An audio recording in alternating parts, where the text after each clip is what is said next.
নজর রাখবো পরবর্তী সংবাদে।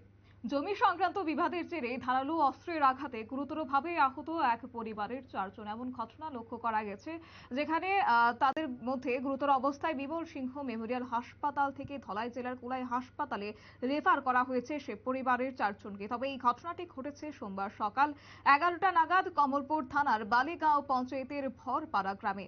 আহতরা হলেন রামরতন ফার্সি, বয়স 59, এবং তার স্ত্রী সুমতি ফার্সি, বয়স 45, রামযতন ফার্সি, বয়স 57, এবং লক্ষ্মণিয়া ফার্সি, বয়স 66 বছর।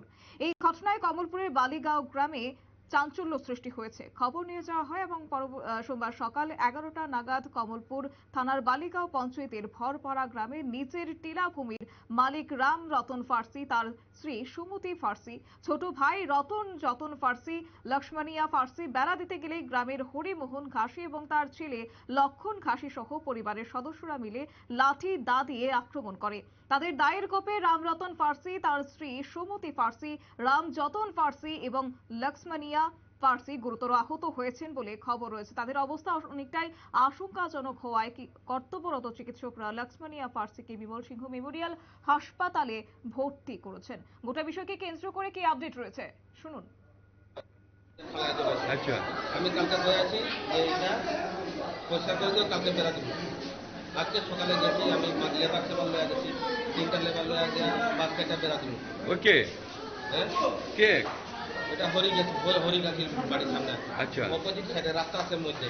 কোন জায়গা এটা? এটা বালিগাঁও না আর বিলাসপুরও না, এই জায়গাতে মধ্য জায়গায়। এটা আমার জায়গার মধ্যে আমি বেড়া দিতে গেছি। দেখে তারা বাড়ি থেকে আয়া সবে মানে মাইকদুর করছে এখানে। আমার 2-3টা থাপড় চুপড় মারছে। মারার পরে ওই দাদা গেছে, দাদারে মারছে। এরপরে দাদা বাইকটা লইয়া আইতো থানাত, মানে আমার ব্যাপারে কইতো। লগে লগে হের বাইকটা আয়া একদম বাইকটার মধ্যে লাগাইয়া বাইক সহ হেরে ফেলাই গেছে। তো বাইকই ছাড়বো, হেরে দৌড়ানি দিয়েছে, একটু দৌড়ায় গেছে। এরপরে এরা পরিবারের সব লয়ে আসে। কে মারছে? হরিগাছি সব পরিবার। কারা কারা মারছে? ওই তো আমার মারছে, দাদার মারছে, বৌদির মারছে, বাতিজিরে মারছে, দিদিরে মারছে। যারা যারা মারছে তার নাম কি?